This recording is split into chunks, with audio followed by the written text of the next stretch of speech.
and start a program like that. Could you imagine? I mean, even what if we made it if it was only 5 million, that could go out to double it. 200,000 Americans were eligible. That's a hell of a lot better than the odds of winning the regular lottery, isn't it? 200,000 Americans.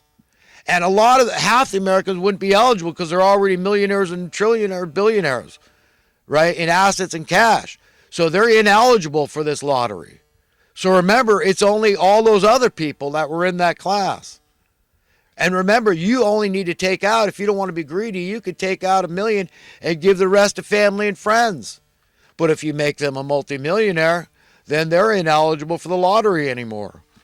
You know, the American people, we could have a lot of fun spending $1 trillion, Joe. Uncle Joe, Daddy O. Come on. Be cool, man. On this Inside Edition, I watch this show occasionally, and man, they had a good scene of this pit bull. This little freaking pit bull was attacking this big ass clod hopping, whatever they call those plugs, big horse. And his dumbass dog was getting stomped by this thing. I mean, I don't know why the horse had mercy on it. I mean, he could so easily have crushed his head under his hoof. But the dog ended up later getting put down. But, I mean, it was attacking it. Oh, if anybody saw that footage, it was, you could probably watch it on YouTube. But it was pretty amazing, man. That dog got his butt kicked, but he kept, I mean, it was scary the way that animal just kept coming back for more. I mean, he just had a death wish. It was crazy. It was kamikaze suicide animal, you know. Hey, I started watching the first part of the latest Kaiser Report, episode 1681, and I recommend it. You know, I really like Max and Stacy. They're my favorite economists, and they get a lot of great guests on the show, really smart. I mean, they're the only people I think that, I mean, they've got such a vocabulary. I'm always learning stuff from these people, read a lot of books, they're really smart people. I mean, Max was the big guy into Bitcoin way back when. I mean, if anybody had listened to Max 10 years ago when it was a buck or whatever, they'd all be multi-millionaires right now, okay? Ineligible for the lottery, by the way. So we'd have to count those assets if you got Bitcoin. But I like Max. Personally, I do. He'd be a great guy to hang around. And just as a person, I just like them as people. They're nice, honest people. And I admire that, especially in an economist. I think their values must be good. They don't talk about God and prayer much, but I have a feeling they've got a connection there. That I like them as a couple. They're really nice and smart. So I recommend the Kaiser Report, even though I don't give any financial advice. I got none for you. But Max seems to have plenty of it all the time. And boy, some people have gotten mightily rich that listen to Max Kaiser. I got to tell you that. And I've been listening to him for well over 10 years. It's been a long time. I watched the very first ones. I watched him when they were just getting clips on the news with Max Kaiser because he was such a character. Everybody's loved him since the start because he was a feisty, righteous kind of dude. And I admire that. That's not, those guys aren't a dime a dozen, let's put it that way. But he manages to get some really decent people on the show. And I mean, all these people, they got to be godly. They got to have a connection, even though they don't talk about God. It's just, you just know, because the nicest people are invariably the smartest people. And the smartest people understand a modicum of ancient wisdom. And that God's in all that stuff, that ancient wisdom, the wisdom of Solomon and all that. This is priceless stuff, man. I mean, everybody should know a little bit of this stuff. It's important to have not just, knowledge of the contemporary crap, and what's going on in rap or whatever, the pop culture, the Kardashians or whatever, but, what happened thousands of years? What was the paradigm? What was the scenario? What have we overcome? What have we done? What have we accomplished? What have we accumulated? Where are we going?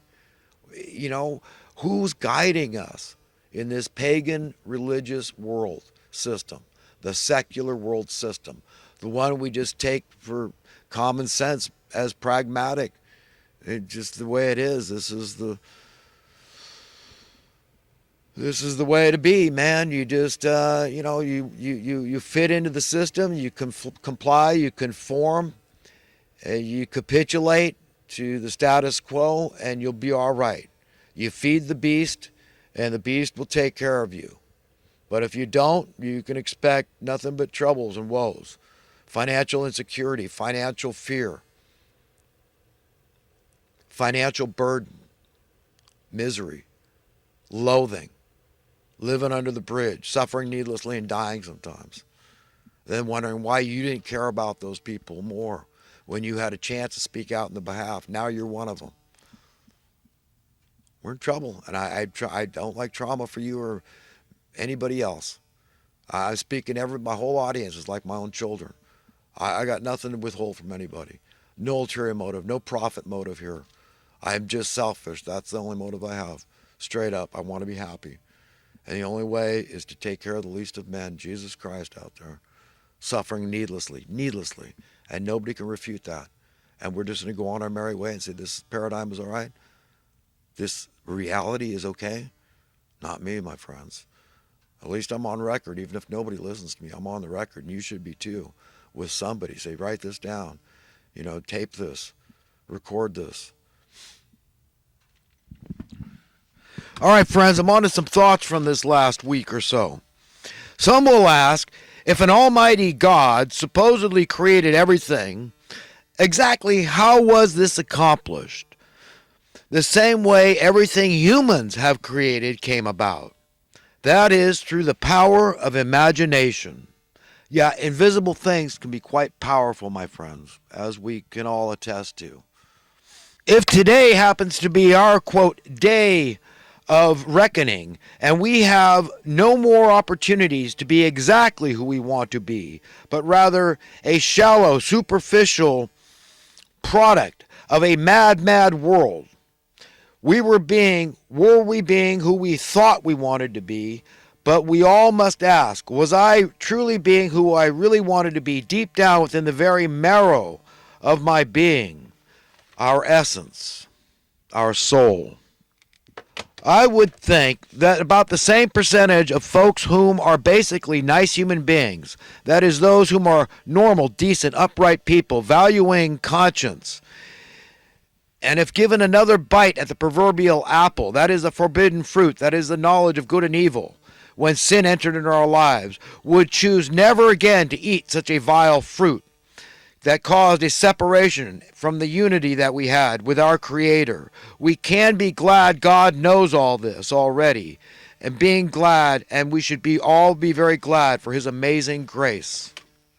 Yeah, I could tell you if I had another bite at the apple, I sure wouldn't take it. I wouldn't recommend anybody would. No, I would like to be oblivious to sin, never know what that's like. It would be impossible to commit sin in any way, to think a wrong thought, do a wrong thing, speak a wrong word.